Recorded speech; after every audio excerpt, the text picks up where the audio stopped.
Hi everybody! Today I'm going to give you a presentation about seed treatment solutions for optimum oilseed rape crop establishment. My name is Simon Goertz. I'm Seed Technology Manager at NPZ Innovation and the RAPOOL Seed Technology Working Group.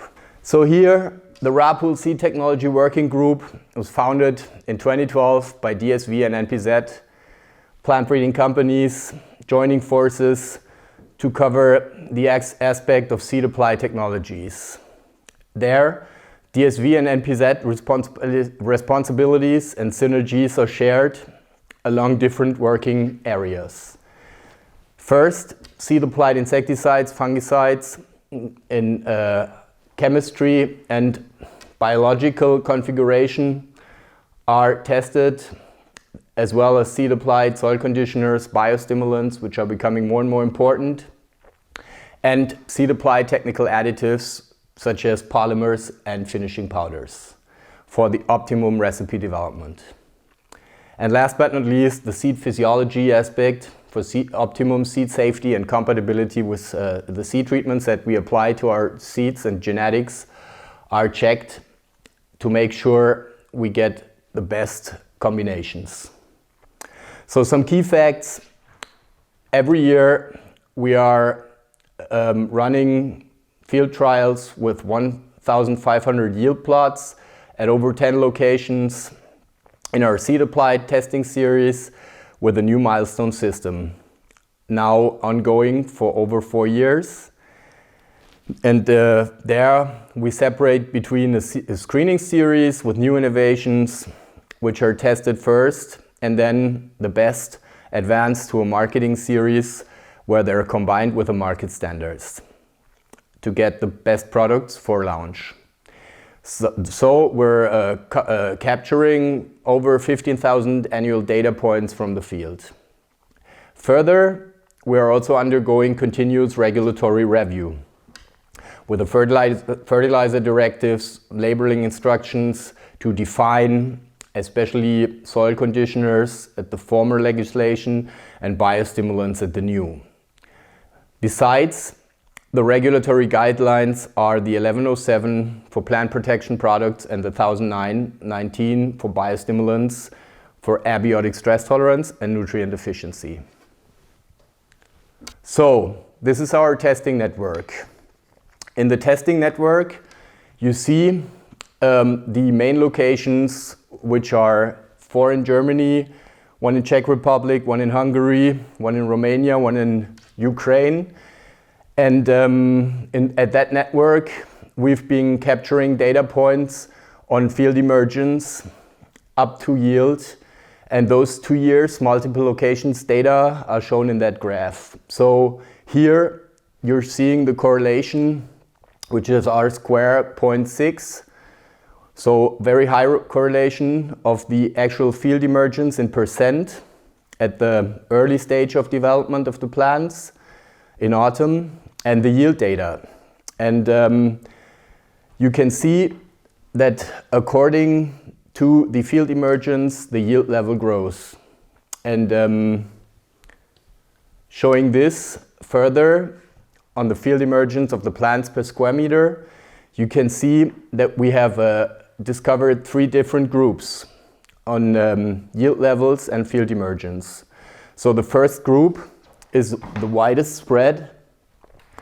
The second group is a bit more narrow, and the highest group on top yield level is probably the narrowest. And there you can see that we can see 3 groups clustering in the data pool.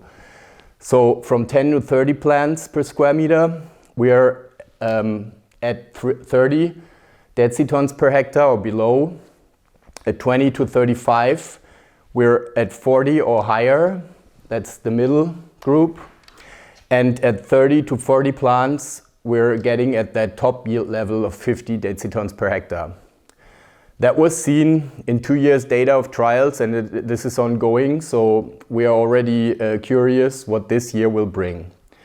So summing up, there's a clear correlation of the number of plants per square meter during field emergence and yield in seed treatment trials. So according to the topic of the presentation, optimum crop establishment also is an important factor for guaranteeing yield safety. So here you see the yield correlations of the campaign 21-22. So at that growing period, we see that in the course of the 8 locations, 2 locations in Asendorf and Groß-Lusewitz were showing the strongest correlations to yield. So at first, emergence 10 to 11, leaf stage then 12 to 14, and the plants per square meter are all positive correlations. As far as development of biomass at early development, also 12-14 and 15-16 are even higher correlated to the yield level, as well as development before winter and development after winter. So I'm going to give you a spotlight in the following slides on those 2 locations. And at the further locations, you see that the correlations were not there, simply because there was less stress during autumn. Or at some locations, there were also negative locations. That is due to the fact that there was a very high drought stress present that made the establishment and finally the yielding very difficult.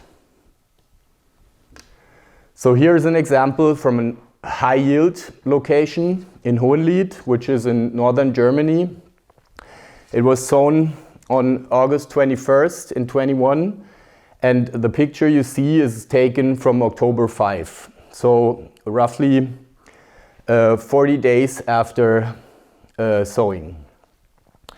The trial was sown at 40 kernels per square meter, and the average emergence was 82%, with 33 plants per square meter. You see overall very good development, and this is all one hybrid. So we're always testing on one hybrid, one seed lot on all 8 locations. And here you see that there's barely a difference between the entries. Coming to Groß-Lusewitz, which is only 150 kilometers further east in the northeast, close to the city of Rostock. Same picture, 1 day after, same sowing date, same hybrid, same seed lot, same seed treatments tested. Here you see the situation is far worse. So we only get average emergence of 35% with average of 14 plants per square meter.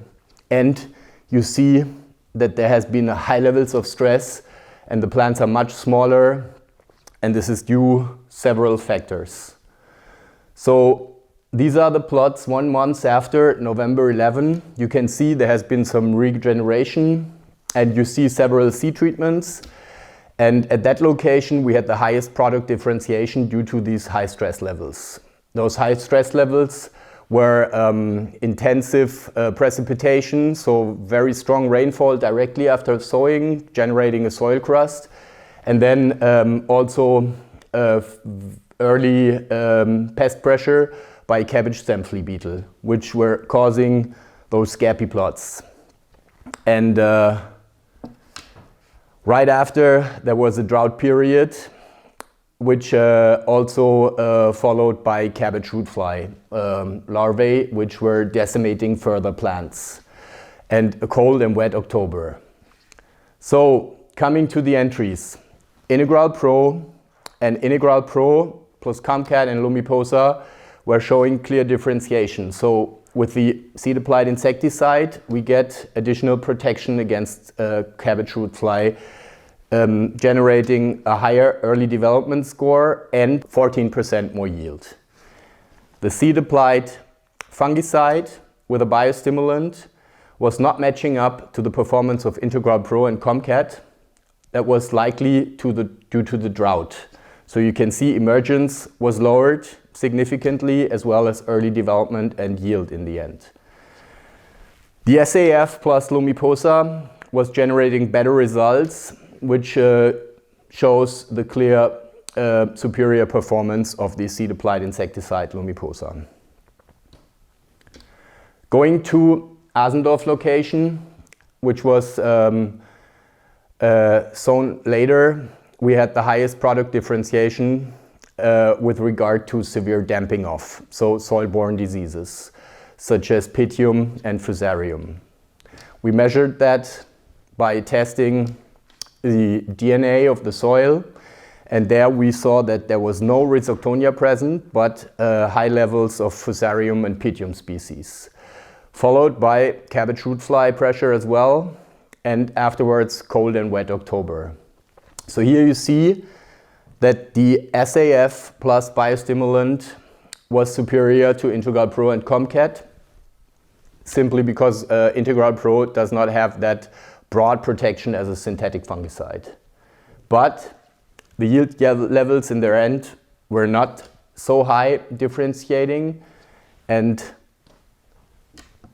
together with Lumiposa seed-applied insecticide, we had again superior yield and also superior autumn development. And this as well in the combination of the seed-applied fungicides and the Integral Pro. Between fungicides, there was also some differentiation. Here, another location from this autumn in Saxony-Anhalt at October 20. This was also sown quite late, and here I'm going to show you that without foliar application of insecticides under severe pressure of cabbage stem flea beetle, the seed-applied products are coming to their limit. So to the left and to the right, you see other field trials which have been applied 2 times at least with a foliar insecticide spray. In the middle, the seed treatment trial has been only applied once, and that was shortly before, in order to rescue the trial, being able to harvest in the end. So there was only an average emergence of 36% and 14 plants per square meter. Here you see the trial in October 20 with the entries Integral Pro, Lumiposa, seed-applied fungicide plus biostimulant, and the seed-applied fungicide plus biostimulant plus Lumiposa. You see that the plots have regenerated quite well after that foliar spray, even during the extreme drought that was happening before sowing. And the precipitation also helped to get that recuperation. Again, Lumiposa was showing the best autumn development. And Integral Pro was a little bit better than the seed-applied fungicide due to the proliferance of the bacillus pushing the plant through the drought period. So here's another location at Kujavy, Czech Republic.